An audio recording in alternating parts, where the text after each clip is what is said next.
Well, while the mainstream media plagues our televisions with Michael Jackson's death, let's talk about real news. A journalist files against WHO, which is the World Health Organization, and the United Nations for bioterrorism and intent to commit mass murder. As the anticipated July release date for Baxter's H1N1 flu pandemic vaccine approaches, an Austrian investigates journalist is warning the world that the greatest crime in history of humanity is underway. Jane Burgermeister has recently filed criminal charges with the FBI against the WHO and the UN and several of the highest-ranking government and corporate officials concerning bioterrorism and attempts to commit mass murder. She also prepared an injunction against forced vaccination, which is being filed in America. These actions follow her charges filed in April against Baxter AG, Evergreen Hills Biotechnology of Austria, for producing contaminated bird flu vaccine, alleging this was a deliberate act to cause profit from a pandemic. Summary of claims and allegations filed with FBI in Austria on June 10, 2009. In her charges, Burgermeister presents evidence of acts of bioterrorism that is in violation of U.S. law by a group operating within the U.S. under the direction of international bankers who control the Federal Reserve, as well as WHO and UN and NATO. This bioterrorism is for the purpose of carrying out a mass genocide against the U.S. population by use of a genetically engineered flu pandemic virus with the intent of causing death. This group is annexed high government offices in the U.S. Specifically, evidence is presented that the defendants, Barack Obama, President of the U.S., David Nabarro, UN System Coordinator for Influenza, Margaret Chan, Director General of WHO, Kathleen Sebelius, Secretary of Department of Health and Human Services, Janet Napolitano, Secretary of Department of Homeland Security, David D. Rothschild, banker, David Rockefeller, banker, George Soros, banker, Werner Faymann, Chancellor of Austria, and Alois Stauger, Austrian Health Minister, among others, are part of this international corporate criminal syndicate which has developed, produced, stockpiled, and employed biological weapons to eliminate the population of the U.S. and other countries for financial and political gain. The charges contend that these defendants conspired with each other and others to devise, fund, participate in the final phase of the implementation of a covert international bioweapons program involving the pharmaceutical companies Baxter and Novartis.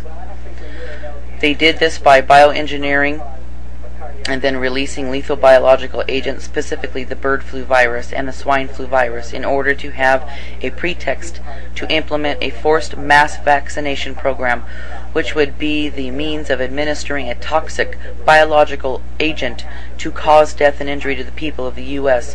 This action is in direct violation of the Biological Weapons Anti-Terrorism Act.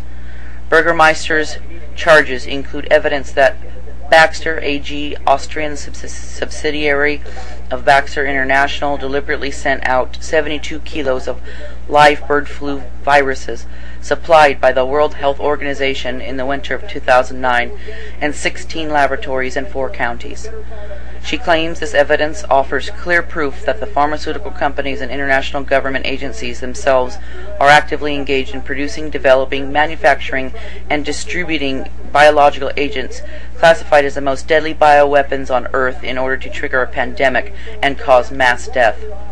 In her April charges, she noted that Baxter's lab in Austria, one of the supposedly most secure biosecurity labs in the world, did not adhere to the most basic and essential steps to keep 72 kilos of a pathogen classified as a bioweapon secure and separate from other substances under stringent biosecurity level regulations, but it allowed It allowed it to be mixed with the ordinary human flu virus and sent from its facilities in Orth in the Donau.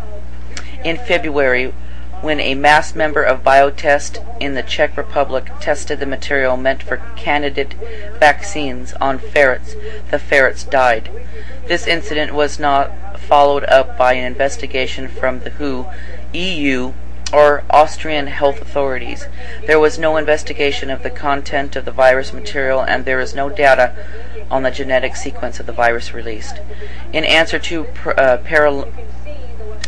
the questions on May 20th, the Austrian health minister Alois Stoger revealed that the incident had been handled not as a biosecurity lapse, as it should have been, but as an offense against the veterinary code.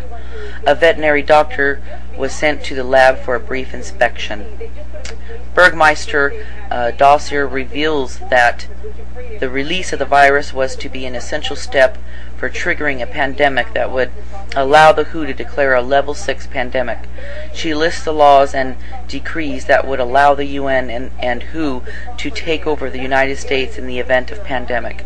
In addition, legislation requiring compliance with mandatory vaccines would be put into force in the U.S. under conditions of pandemic declaration. She charges that the entire swine flu pandemic business is premised on a massive lie, that there is no natural virus out there that poses a threat to the population. She presents evidence leading to the belief that the bird flu and swine flu viruses have in fact been bioengineered in laboratories using funding supplied by the WHO and other government agencies, among others. This swine flu is a hybrid of part of swine flu, part of human flu, and part bird flu, something that can only come from laboratories according to many experts, whose claim that this swine flu is spreading and a pandemic must be declared ignores the fundamental causes. The viruses that were releases were created and released with the help of WHO, and WHO is overwhelmingly responsible for the pandemic in the first place. In addition, the symptoms of the supposed swine flu are undistinguishable from regular flu or the common cold. The swine flu does not cause death any more often than the regular flu causes death. This is what the WHO claims. Burgmeister notes that the figures for deaths reported for the swine flu are inconsistent, and there is no clarity as to how the number of deaths has been documented. There is no pandemic potential unless mass vaccinations are carried out to weaponize the flu under the guise of protecting the population.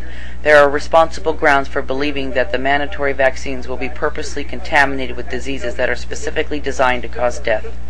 Reference is made to a licensed Novartis bird flu vaccine that killed 21 homeless people in Poland in the summer of 2008, and had as its primary outcome measure an adverse events rate, thereby meeting the U.S. government's own definition of a bioweapon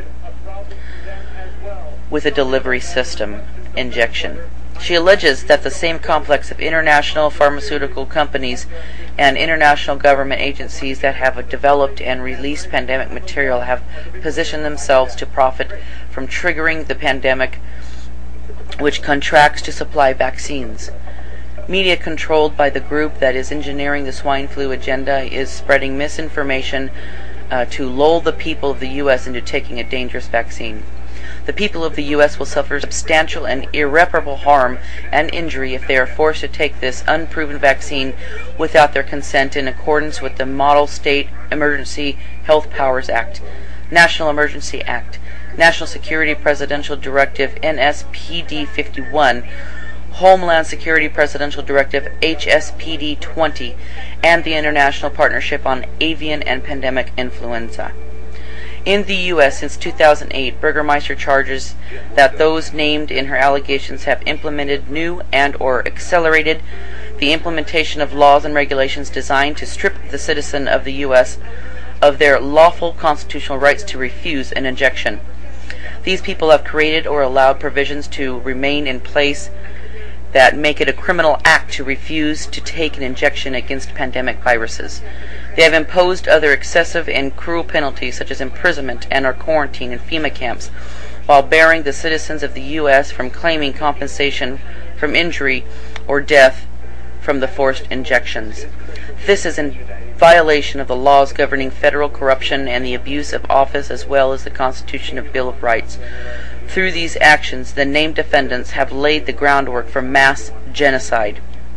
Using the swine flu as a pretext, the defendants have pre-planned the mass murder of the U.S. population by means of forced vaccination.